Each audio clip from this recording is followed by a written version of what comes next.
Ассалаумағалейкум, біртұтас қазақ елі. Ағайындар, шаруа жасап жатырмын. Анам ауырып қалып еді. Енді бір сұрақ болып тұр. Менің анам ауырып тұр. Неге участковыйға жазғам? Абзалсан ауылының участковыйына. Ол декретте екен, да? Көтеге қараған жоқ, телефон декретте екен. Енді Рима Сұлтановаға звондағам. Ол 30 күдемін дейді. Ендігі мәселе участковыйдың замы бар емес пе? Ол Раушан Нетқалиева, ол бағанағы участковый Бекболатовна Жазира. Декретте болатын болса, орынбасары Раушан Нетқалиева ол оқуда екен. Енді оның орынбасары ол бармайды екен. Тяжелый больнойларға. Енді жақсы, скорый шақырған жоқ, бірақ врач келді. Ескертті, қарады. Енді анамның жағдайын қараймыз қазір.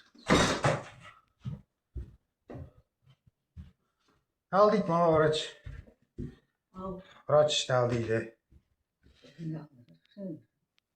Орат дей ме? Көтере алмай тұрсың ғой басыңды да. Жүре алмай тұрсың ғой да.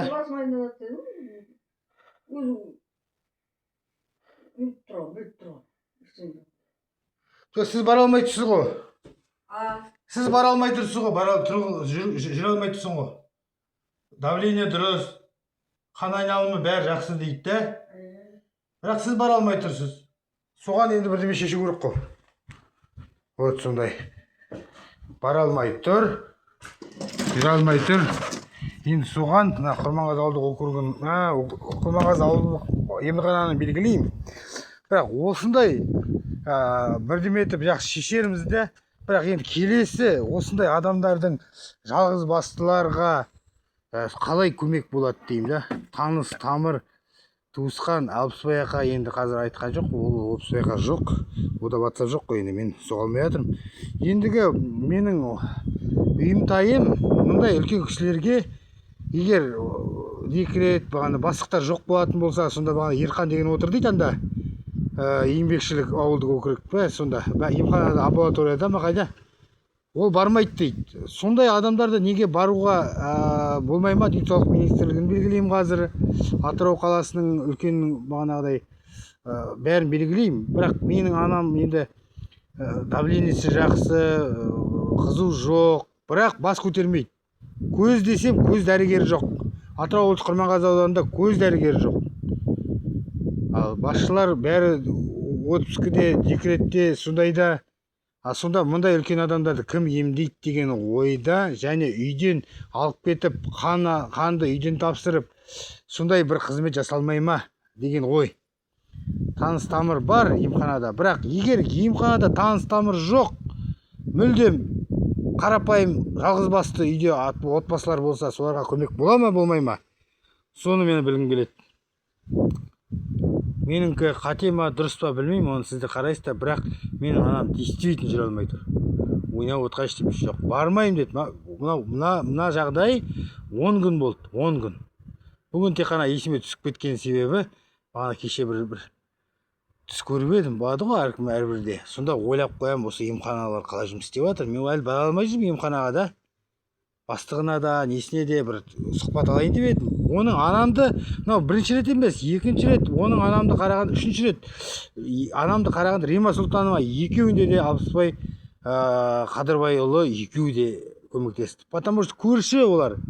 Егер ол көрші болмай, басқа жақтағы, алыстағы адамдар болатын болса, естіп атамыз ғой, вертолет келді, туысқандары күшті келді, вертолет келді дейміз. Былай адамды былай апарады екен скорыймен. Соны қалай шешеді, денсаулық министрлігін белгілеймін қазір, және мына Әлназарова соны белгілеймін. Сосын менің мына анамды, сондай адамдарды 80-ге жеткен жоқ та, бірақ 80-нен кеткенге дейін өздері келіп емдей ма, бірінші топ мүгедекті емдей ма, соны білмей тұрмын ғой мен деген. Бірақ енді действительно ауырып тұр ғой, енді мен апара алмай тұрмын ғой. апарыңдар көмектесіңдер деп айтып жатқан жоқпын. Бұны өзіміз апарамыз, емдетеміз, қаратамыз. Бірақ неге осындай участковыйлар жоқ кезде врачтың, медбрат, медсестралар жібергенше врачтың өзі неге қаралмайды деген ой менде. Врач қайда? Көрші көзінен су ағып тұр, көзін қарату керек. Оның қазір мен барам, Атырауға апарып 3 күнде диагнозын шығарды. Атырау қаласында 3 күнде диагнозын шығарды. Еще платныйға бардық. Платныйға бардық, бірақ мияқтан сол платный ақша алмайтындай етіп істеп берді бұлар. Мына Құрманғазы ауданы. Құрманғазы ауданы сонда не? Кім кінәлі? Әкім кінәлі ма?